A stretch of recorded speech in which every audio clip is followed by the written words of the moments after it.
Bien, amigos, como todos los viernes, tenemos el doctor de Castillo, Carlos y yo tenemos al ingeniero Cuello.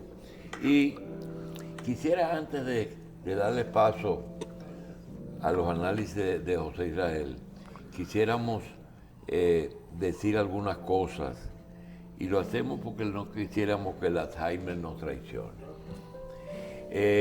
Primero, felicitar a dos mujeres que fueron y que son claves en este programa. Marcela Rositer, una señora que es parte de esta revista, aunque no esté en el aire. Desde un principio hemos estado con Marcela. Un abrazo, salud, larga vida y mucho éxito. Una profesional de la comunicación. También a la persona que hace posible la coordinación de todo este programa desde hace mucho.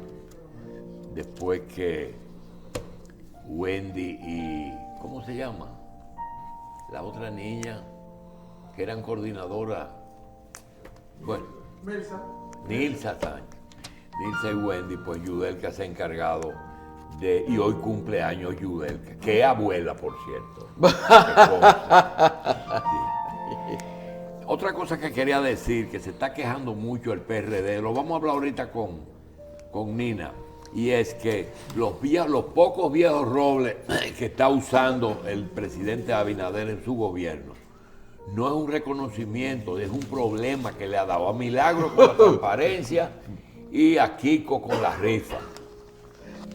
Son los dos más viejos robles que hay ahí, ¿verdad?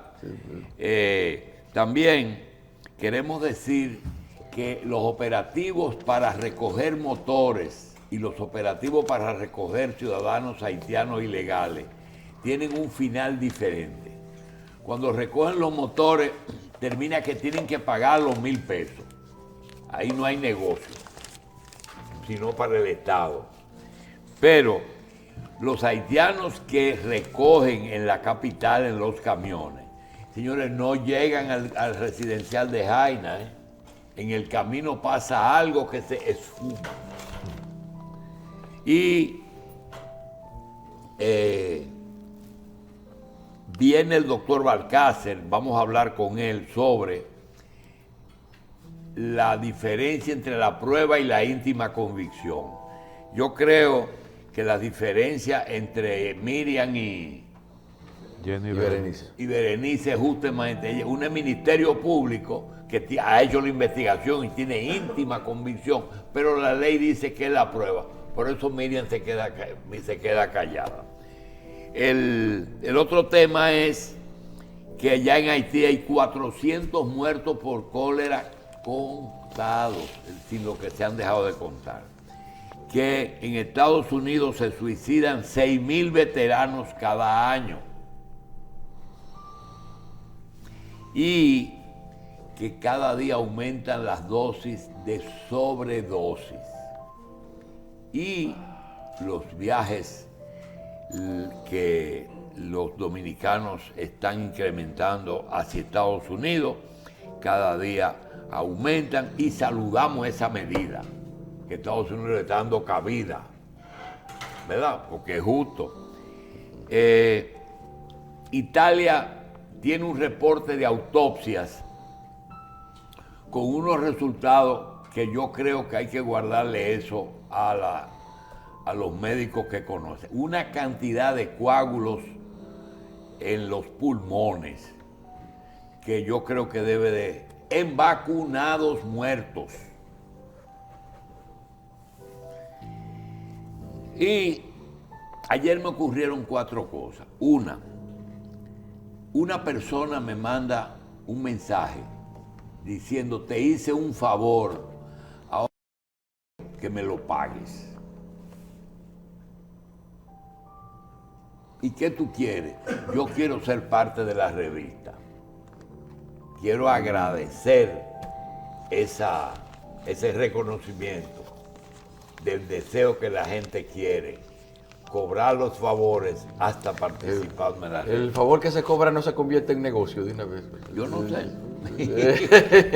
Otro fue una persona que dice: mira, yo cumplo años. ¿Y para qué la gente le gusta que lo feliciten? Para que lo mienten, para que lo mienten, que lo mienten. ¿Perdona? Que lo mienten. Para que lo mienten. que lo- Entonces, tú me dijiste, que cuando Stanley Ross hizo el Caribe, una de las cosas que incluyó era poner muchos nombres de gente, muchos nombres, porque eso fomentaba la lectura, que a la gente le gustaba ver en ese momento claro. su nombre impreso. Sí, es por eso también, José, para que lo mienten, pero también para que le manden el regalo. Otro. Hay gente que recibe muchísimos reconocimientos, tiene muchas plaquitas, no sabe dónde ponerlas. Eso es porque tiene medio de comunicación y mientan. Se me para un hombre muy parsimonioso y me dice, óyeme, la Navidad está floja. Digo que la Navidad está floja, no, el gobierno está repartiendo unos bonos a diestra y siniestra. Y yo, no, esos bonos no han llegado, porque a lo que estamos trabajando no nos dan los bonos eso. Digo, entonces, ¿por qué está floja si tú estás trabajando? No, mi mamá está pasando hambre. Yo no había oído esa cosa.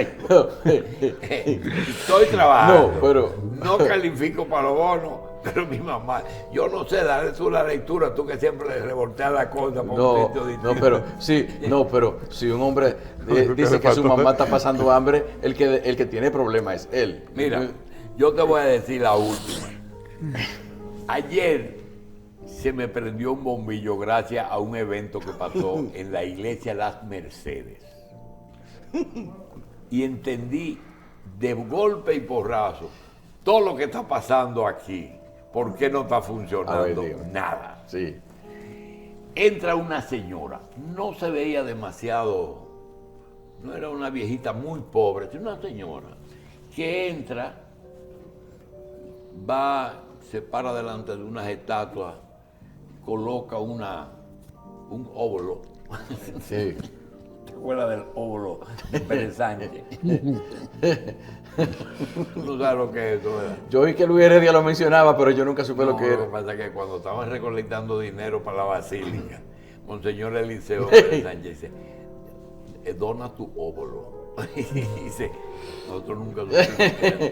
Bueno, la señora deposita su óvulo y me dice el sacristán, tú ves esa mujer viene todos los días, reza una oración, prende un velón y pone una cosa ahí en la alcancía, ¿cómo es?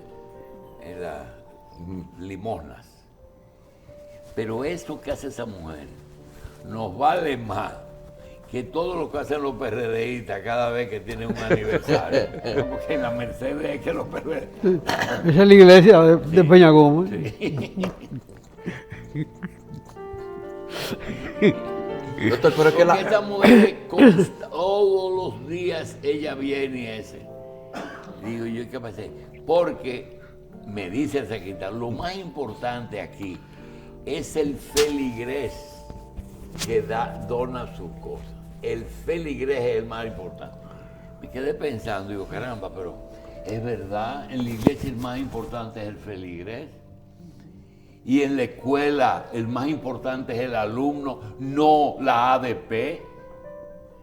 Y en el sector médico lo más importante es el paciente, no es el Colegio Médico Dominicano, que son importantes, pero no el más importante. Y en el transporte es el pasajero, no el profesional del volante. Y en la justicia es el que está afectado, el que se afecta, no el procurador, ni el juez, ni el abogado. En la calle es el ciudadano, no el policía. En las elecciones es el votante, no es el candidato. ¿Cómo es? El votante. En el negocio es... Dije Sí, sí. El cliente, no el dueño ni el dependiente. En la tienda, ¿verdad? Ajá. La en mercadería también. La mercadería. Una mercadería. No, doctor, en la calle el peatón también tiene que tener una importancia, porque Y la televisión, el televidente. También. El fanático en el equipo, el público, no el artista. Y en los medios, televisión, radio, periódico, lo más importante, no es el periodista ni el dueño, es el usuario. Así es que esa mujer, y lo que me dijo el sacristán, me di cuenta, nada de eso se lleva a cabo. Aquí lo más importante es lo otro. Todo lo contrario. José Israel Cuello. Hay una situación que cada vez que se quiere aumentar los ingresos del presupuesto, hay que crear impuestos. Y esos impuestos, generalmente, el director de impuestos, el director de aduana y los recaudadores sugieren siempre quitarle los incentivos a aquellos renglones que el país en un momento decidió que para producir ese tipo de actividad había que desmontarle los impuestos. Yo recuerdo, y lo digo siempre, que en el 66 aparecieron unas placas en carros y en tractores que decían AP. Eso era agropecuario. Eso no pagaban ningún tipo de impuestos. Después vino el problema del turismo. Tú podías montar un hotel y te exoneraban los aires, todo lo que sea para incentivar el turismo. Lo último fue la ley de incentivo de energía. Y cada vez que pasa, dice, pues eso tiene muchos años, ya es bueno desmontarlo. Yo creo que José no puede analizar si eso es bueno o hay que dejarlo para siempre. ¿Cómo debe funcionar eso? Mira, como debe funcionar, como dice la ley. ¿Cómo dice? ¿Por La tantos ley, años? la ley de incentivos, cualquiera que fuera, la de turismo, la de energía, la de franca, la industrial, todo eso tiene su límite en la ley. Antes, en la era de Trujillo, que fue cuando el país comenzó a emparejarse un poco, se hacía por contratos directos del Estado con la empresa. El Estado le hacía una concesión a la empresa con límite. El tema lo manejé en los años 60 en una polémica sobre el Central Romana, a la cual don Julio Penado me distinguió rebatiéndome. Y yo sostuve con el abogado del Central Romana una polémica que se recogió en un folleto que ha circulado bastante. Circulación en este país es 43 ejemplares. El resto es coleccionista. Bien, en esa polémica se manejó el tema del sulfural. En el año 50, Trujillo le concedió, mediante un contrato a Central Romana. Ay, perdóname, tocaste un punto que, como dijimos ahorita, se me puede olvidar. Alguien escribió ahí que pregúntale a José Israel Cuello si es verdad que mucho del problema que tuvo Orlando Martínez, no que lo mataron por eso, de los problemas que incrementó, es que el partido, el PCD, se metió en el tema del sulfural. ¿Y qué le escribió sobre eso? No, yo me metí en el tema del sulfural. ¿Tú fuiste? A título, en el periódico Renovación, en la revista Renovación, donde yo escribía quincenalmente. Quincenalmente creo, semanalmente, era quincenal. Y yo escribí artículos sobre el debate que en el Congreso Nacional se iba a hacer para la renovación, estoy hablando del 70, del contrato firmado por Trujillo en el 50, que se vencía y se renovó en el 70. El momento fue importante porque se debatió el tema de la limitación en las concesiones. Ese contrato establecía que la Central Romana se obligaba a transformar sus calderas para que consumieran bagazo. no, bagazo consumían, para que consumieran Búnker, sí. Otro combustible, RC2, una cosa, no sé, no recuerdo, un combustible fósil. Era involutivo en términos, en los Medioambiental. términos de hoy del medio ambiente, pero evolutivo en términos de la producción. O sea, en vez del bagazo de caña quemarse simplemente, se dedicaba a la producción de fulfural, un producto químico que estaba contratado y sigue contratado con la DuPont, que es la productora y tiene la patente del nylon. Es un catalizador en el proceso químico de esa fibra que en ese momento era la fibra sustitutiva de las fibras vegetales. El primero que se acercó a lo que hoy es el plástico y esa cosa ya más acabada. El nylon fue un gran éxito, permitió la media de la mujer sin costura, en la parte de atrás, una evolución del pantyhose, que también era otra innovación, que había que al campo socialista se recomendaba llegar con varios de ellos para resolver los problemas idiomáticos, ¿verdad? Entonces, el nylon fue un acontecimiento en la fibra mundial. La fibra es la tela, en la tela la necesitan todos los seres humanos para vivir. Bueno, pues ya nadie se cubre con pieles ni nada de esas cosas. En el 50 Trujillo le hace esa concesión.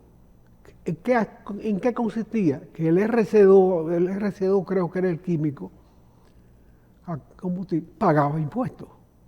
Entonces le exoneran todos los impuestos a ese producto que ha de sustituir el bagazo, que va a pasar a ser un componente químico llamado fulfural, cuya patente es de la DuPont, y lo iba a hacer el Central Romana, que lo hizo bien, perfecto. En el 70 se vencía el contrato y se sometió al Congreso Nacional una renovación del contrato. Cuando yo veo la situación, escribo en el sentido de que los incentivos que se concedían por contrato a esa fecha todavía tenían un límite. Y además, en ese mismo contrato se establecía que al término de la concesión, el Central Romana no solamente tenía que pagar impuestos por la utilización del combustible que importara, sino que debía entregar a los otros competidores en la producción azucarera El know-how. toda la documentación para que ellos pudieran también producir el fulfural, cosa que no se contemplaba en la renovación, que era pura y simple por 20 años. Bueno, en el 90... Pero en ese entonces había una política de concesión de incentivos basado en criterios muy avanzados, importantes, diferente a lo que ocurre hoy, que eso se da sin retorno. Fíjate, esas concesiones era muy difícil de conseguir, había que apalabrear mucho y el lenguaje de la negociación con el Estado. Y en ese momento el Estado soy yo, ¿verdad? Sí, claro, Trujillo. Era uno nada más. Ya Trujillo tenía un ingenio azucarero. El Catarey, él lo inauguró en el 48. Él pensaba beneficiarse también de ese arreglo. Exactamente, ese arreglo conducía a que él a 20 años podía tener también la producción de fulfural. En el 70 no había Trujillo. Y para el Central era más fácil discutir en esas condiciones. Y efectivamente, el Nano Uribe era el jefe del Senado y dijo que iba a ser frente al debate que se había abierto, porque don Julio Peinado contestó a mi primera intervención. Nano Uribe dice, ¿habrá vistas públicas? No, entonces yo me presento a la vista pública. Y don Nano me recibe y dice, ¿qué tú buscas aquí? Y usted convocó a vista pública, yo hice una vista pública. Y dice, ¿qué tienes tú que ver con eso? Oh, ¿cómo que no? ¿Sí? Vista pública significa que cualquiera puede venir a hablar. Bueno, ahí habló una sola gente, mi querido Eduardo Fernández, que era el jefe del Central Romana, el único que participó en la venta pública. Y a mí, te me va de aquí, te me va de aquí. Tú no tienes nada que ver con él. Nada. Y no pudo participar. Sí, pero yo seguí participando en el debate público. Ok. Y quedó claro que ese contrato tenía un límite establecido, que al término del cual ellos debían pagar impuestos y entregar la patente a todo el que quisiera trabajar en el mismo sentido. O sea, a Vicini, a Trujillo y a dos otros americanos que tenían pequeños ingenios por ahí. Bien, en el 70 se le concedieron 20 años más. En el 90 nadie se acordó de eso. Y sigue así. En el 2010, que se venció otra vez, porque siempre se renueva por 20 años, ya nadie renueva nada de ese acuerdo. Bien.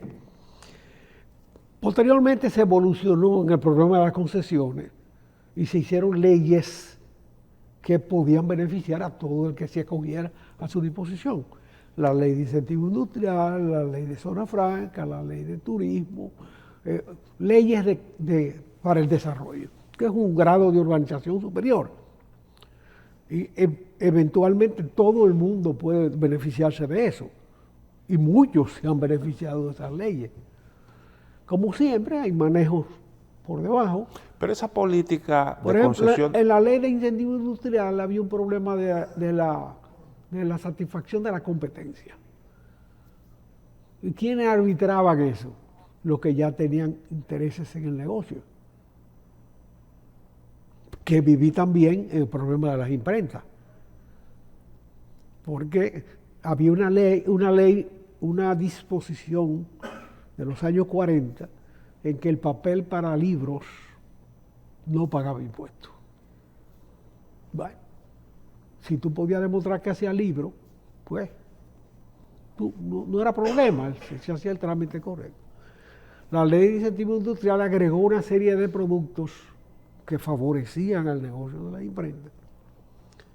Y cuando quisimos acogernos a ella, tuvimos que enfrentar un tribunal compuesto por nuestra propia competencia, que invocó la capacidad instalada. Y por ejemplo, un detalle elemental, ellos tenían exoneración de películas, nosotros la solicitamos y uno la rechazaron porque había capacidad instalada. Película para la impresión. Para el trabajo del sistema OCE, que en ese momento era el imperante. Ujú. Bueno, son vivencias que uno tiene y acumula. Bueno, después de todas esas leyes, la ley de zona franca ha dado resultados magníficos para el país. ¿Y la ley de incentivo industrial llenó su cometido? La ley de, sí, bueno, uno de los... Así fue que surgió Herrera, ¿verdad? Bueno, ese es el tema que más se conoce. La ley de incentivo industrial permitía que cualquiera que hiciera crecer una inversión ya hecha se pudiera beneficiar de ella. Pero esa era la que establecía también el derecho de limitación de la competencia sobre la base de mercados satisfechos. No, aquí hay capacidad instalada, no se puede. Entonces ya había una diferencia entre quien tenía el favor de la ley y quien tenía el veto de los interesados. Pero esos son los pujos del desarrollo. Eso uno puede decirlo en términos ilustrativos. Los pujos, naturalmente, siempre la ley tiene su salida. Pero hoy el problema es diferente. Con esas deficiencias y todas esas cosas, el país ha construido una economía robusta por su diversificación. Todas esas leyes permitieron que se compensaran espacios del crecimiento con turismo, con zona franca, con parques industriales, algunos de los cuales tú mencionabas Herrera. Herrera ha sido un negocio de bienes raíces. Ahí no hay una sola industria, ni la ha habido nunca. Ha habido negocios, pero sobre todo el negocio de bienes raíces. El Estado te daba una tierra en Herrera, pagaba 20 años, un precio de expansión.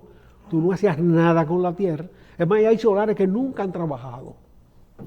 Todos esos incentivos. Solares que nunca han construido una nave y han sido de 7, 8 propietarios, ya evolucionan el valor de la tierra por ahí.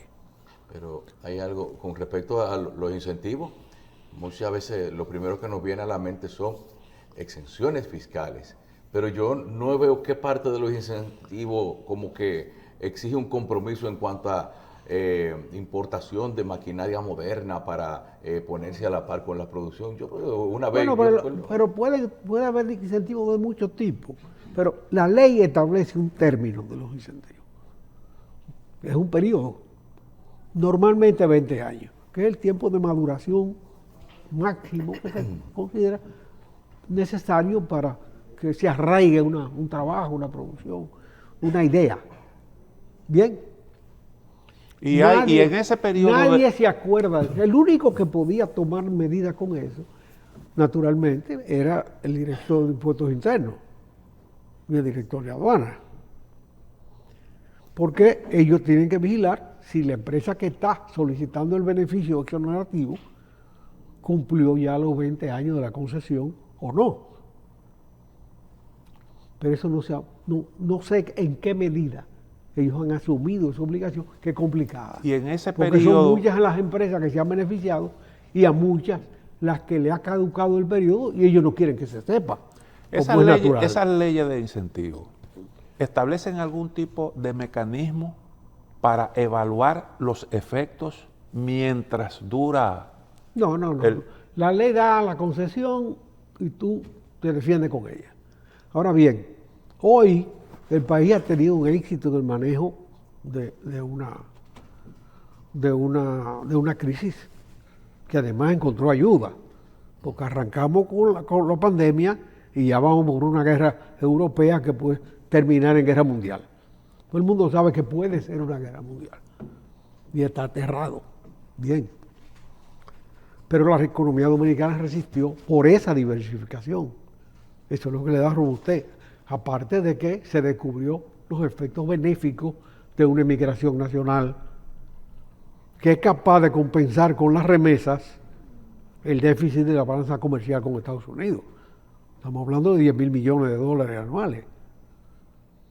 El único país adscrito al DERECAFTA que tiene una balanza comercial negativa con Estados Unidos. Los otros la tienen positiva. Pero eso ya deriva de los mecanismos de negociación del DERECAFTA, donde la República Dominicana participó por adhesión en un convenio que ya estaba estudiado por otros. Simplemente se adhirió y naturalmente salió perjudicado. Porque aquellos se habían garantizado en una discusión normal, bien hecha, beneficios a los que la República Dominicana no pudo acceder.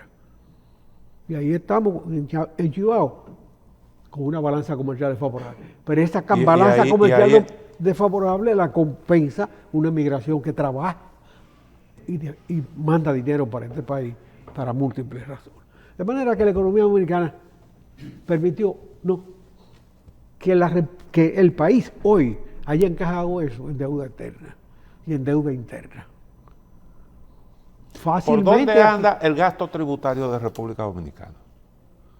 O sea, todos esos incentivos que nosotros damos, las facilidades, las exenciones, eso suma, tengo entendido, la última vez que yo vi cifra andaba como por el 6% del PIB, por encima de los 200 y tantos millones 200.000 millones de pesos. Ya no se puede hablar esas sumas son ya inmanejables. Leer una cifra de las de hoy es prácticamente. El país tiene más deuda que el glóbulo rojo cualquiera. Es lo único que es rico todo ser humano, el glóbulo rojo.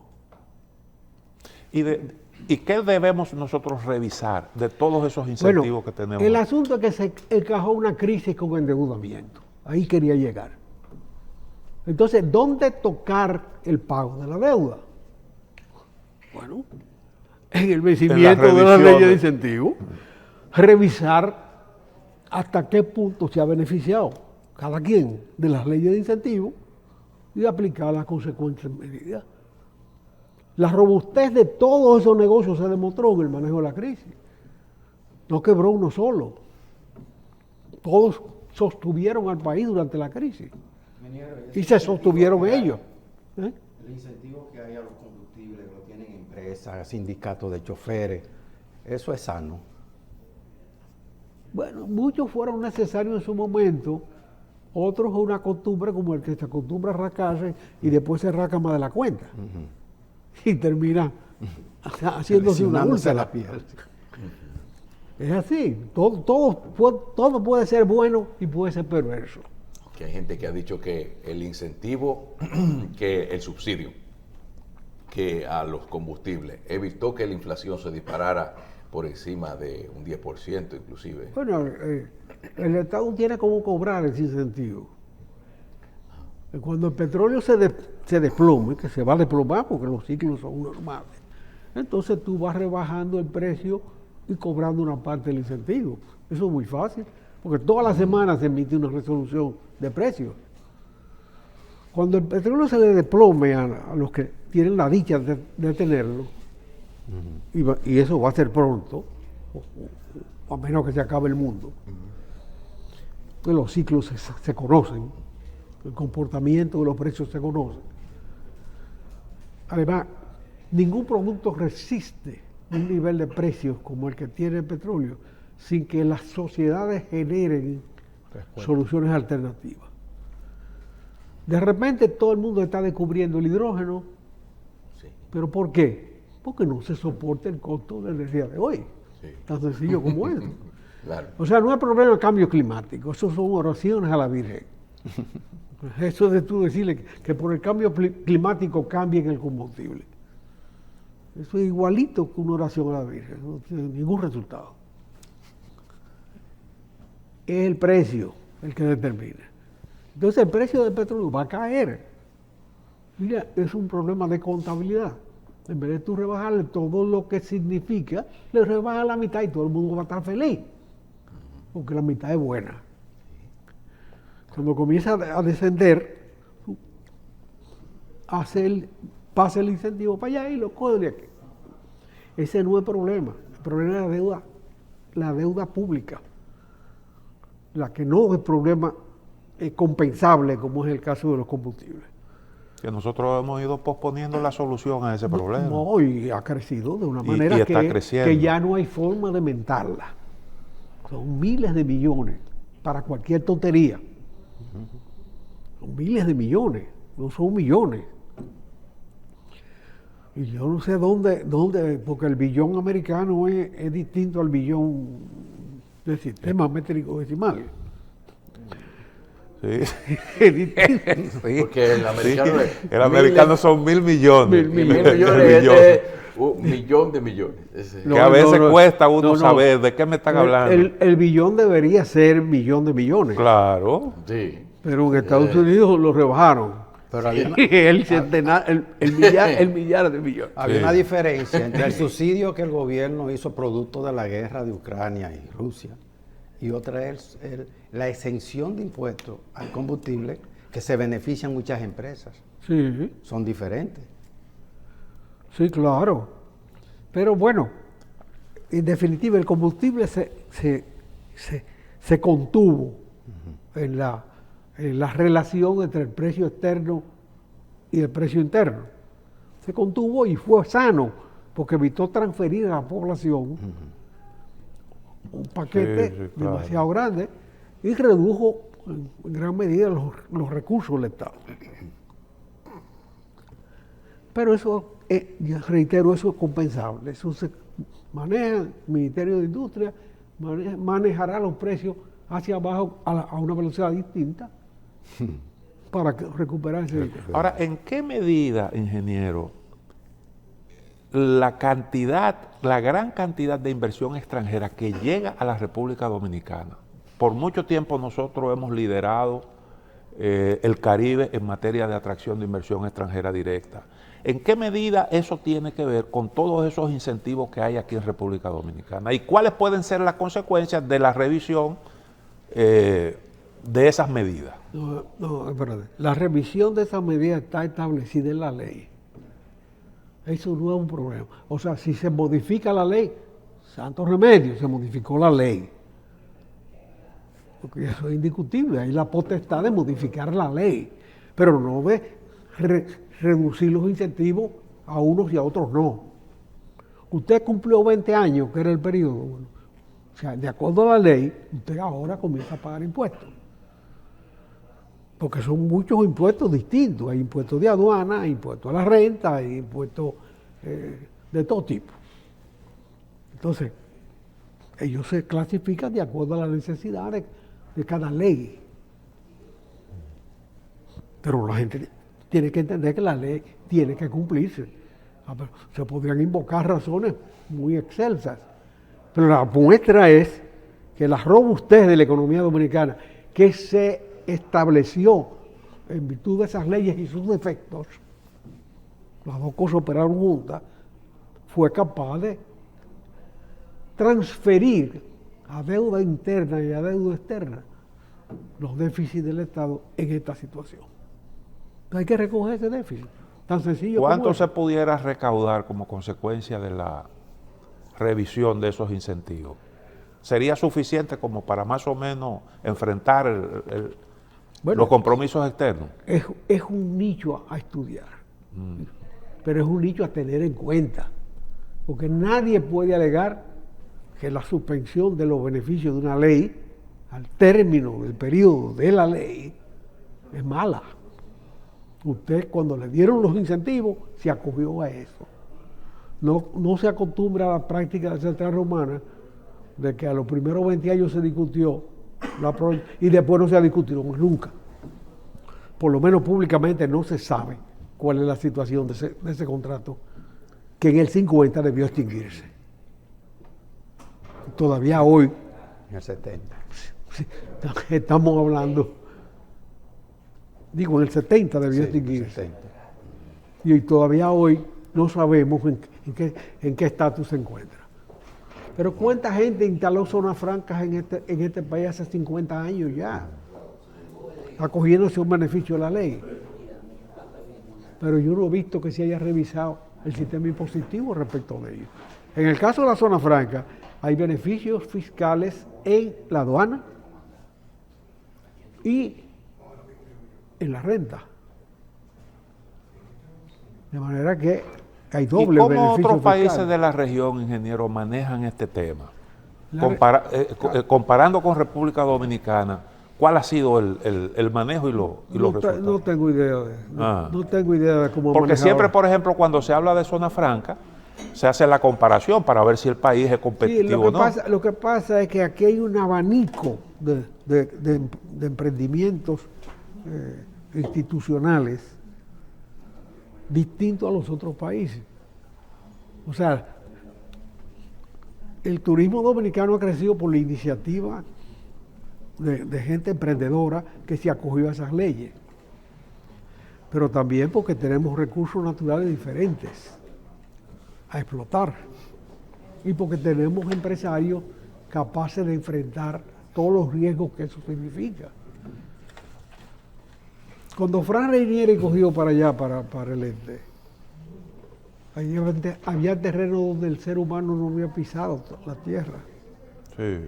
Había zonas donde las vacas se alimentaban con cangrejos y con langosta.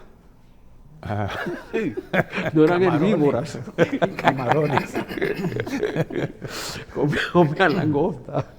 Consumidora de crustáceos. Bueno, Vimos, ingeniero, la visita el día pasado de un personaje de origen vietnamita. Un vietnamita en República Dominicana, eso es un acontecimiento. Un acontecimiento. ¿Verdad? Más de un acontecimiento. Sí. Acontecimiento y pico. Pero los vietnamitas son gente muy discreta. Sumamente. Ellos ganaron una guerra que está en la historia. El David contra Goliat es eso.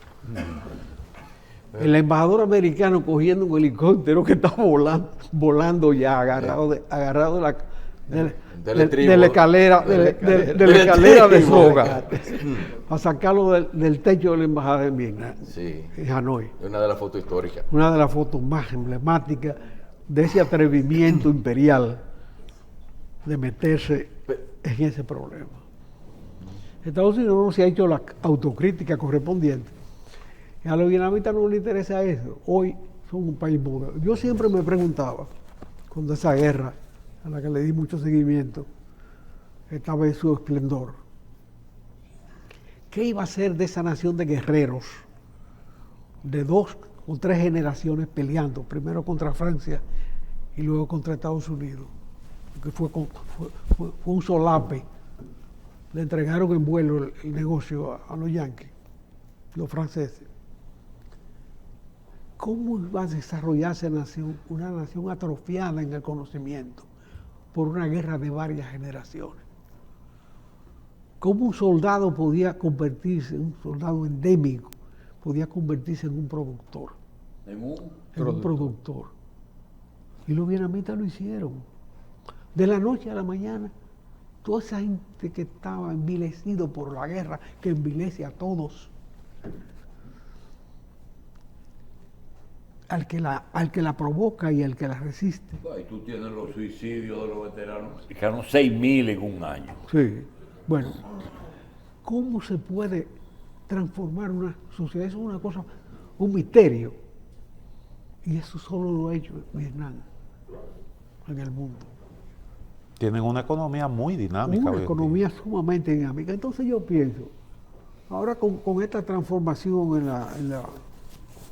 en la distribución de poderes en el mundo, que se acelera por los conflictos logísticos, como le llaman, de transferencia de materias primas y de productos terminados, a que dio lugar el descalabro pandémico y después de la guerra de Ucrania. De manera que un furgón que se traía de China por $2.000 pasó a pagar $20.000. Ese furgón que duraba 7 días, 6 días para llegar a su mercado natural, que era Estados Unidos o de China,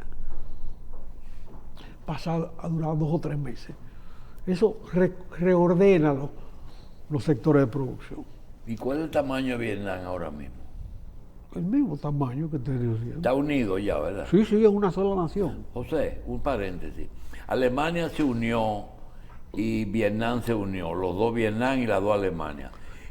Lo correcto es que China también se una con Taiwán. Mira, a China le conviene mantener a Taiwán como le convino mantener a Hong Kong hasta el término del acuerdo con los ingleses. ¿Por qué? Porque son ventanas al mundo que los acercan. Ellos en cualquier momento pueden haber entrado a Taiwán. Lo dejaron ahí. Porque en algún momento Taiwán... Hong Kong y Taiwán beneficiaron a China como ventana afuera, claro, a un país cerrado. Claro que sí. Ah, bueno. Los grandes negocios se han hecho a través de ahí. Hoy ellos no necesitan eso. ¿Tú no viste al chino en Arabia Saudita? Sí. Bueno, una cosa más insólita que esa. Y lo recibieron como un monarca. Sí. Ellos no quieren desaparecer a Taiwán, sino que no crezca, que se quede. Que no fuña mucho. Que no fuña. Hay que decirlo. Sí. La palabra fuña llena. Fuñir. Sí. Llena el sentido. Sí, exacto. Que se esté quieto ahí, que haga su negocio. Pero en un momento, cuando la República Popular China decidió desarrollarse, Dime. bajo el mandato de Deng Xiaoping, el mayor inversionista en China extranjero era Taiwán. Sí, claro. Sí. Y se tragó la píldora de que lo sacaran del Consejo de Seguridad, cuando los americanos les dio la gana de reconocer que China era China.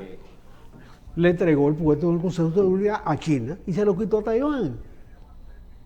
Eso se hizo con la iniciativa norteamericana y el acuerdo de los norteamericanos con los chinos.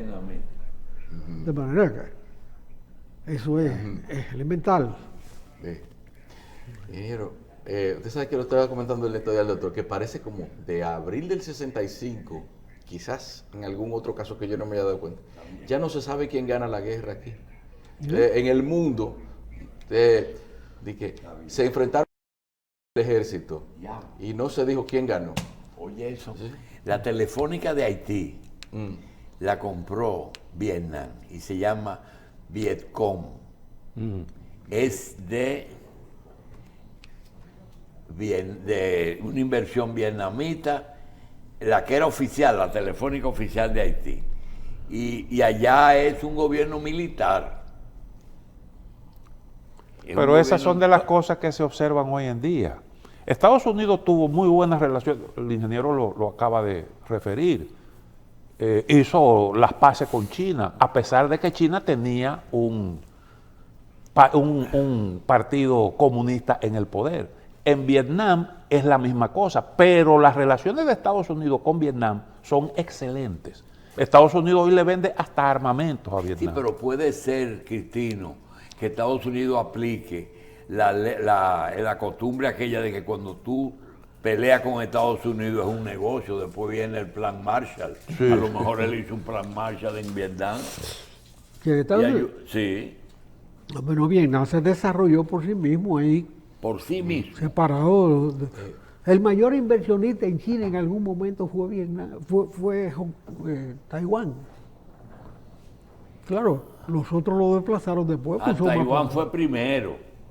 Ellos manejaron muy bien su economía. En Taiwán se refugió lo que en el hecho cubano fue en la Florida. Ah, ya. O sea, Cuba, de la Florida conquistado como consecuencia del aislamiento 60 años. ¿Y quién financió a Vietnam para su desarrollo? Porque no tenían dinero, estaban destruidos. Dice José que se financiaron ellos mismos. Bueno, yo siempre no sé fue una financió, porque el día que todos celebramos el triunfo de Vietnam, estaba totalmente destruido. Sí. Tuvo que venir un financiamiento. Los vietnamitas, aunque eran un país de orientación socialista, nunca estatizaron nada. No hubo una política como en otros países socialistas. Los que iban a visitar... Era que no había nada que estatizar tampoco. No, pero tenían una política económica orientada en ese sentido. En Vietnam siempre aparecía hasta jabón Camay. ¿Quién fue el primero que llegó a Vietnam? ¿Francia o Inglaterra? Francia. ¿A qué buscaba Francia en Vietnam? ¿Qué buscaban en Haití? ¿Qué buscaban en Haití? Sí, la producción de caucho de Vietnam. El caucho. El caucho. Pero mire, ingeniero, que yo le decía ahorita, que uno se da cuenta, como que ahora la guerra no la gana nadie, como que todo, que Estados Unidos salió de Afganistán y no dice, los talibanes no dicen que ganaron, pero lo dejaron ahí. Ni dicen que perdieron, ni tampoco... Negociaron la entrega. Los americanos negociaron en Qatar y en esos enclaves donde se encuentran. En la entrega en Colombia, nos vamos de aquí. En Colombia hubo una guerra entre gobierno y guerrilla y a fin de cuentas nadie dice ganamos, todo el mundo se pone de acuerdo. Ganando, hay uno en el poder ahora. No ve cómo está la cosa. Es que los tiempos se agotan. Sí. Ya no sé si se ganó o perdió. Óyeme. Si no se entendieron. Óyeme, Marulanda se murió de viejo en Colombia, allá en un monte. Y cuando se murieron 4 viejos de esos se negoció. Ahora, hasta el otro día... Pero no murió de un balazo, no tuvo ni siquiera la oportunidad de morir de un balazo, un héroe. Murió de viejo. Hasta el otro día, Vietnam solo tenía relaciones con Cuba en el Caribe. Hoy, nos dice el doctor, están presentes en Haití. Mira, ellos tienen una embajada en Cuba que cubre toda América Latina. Ellos, para ellos...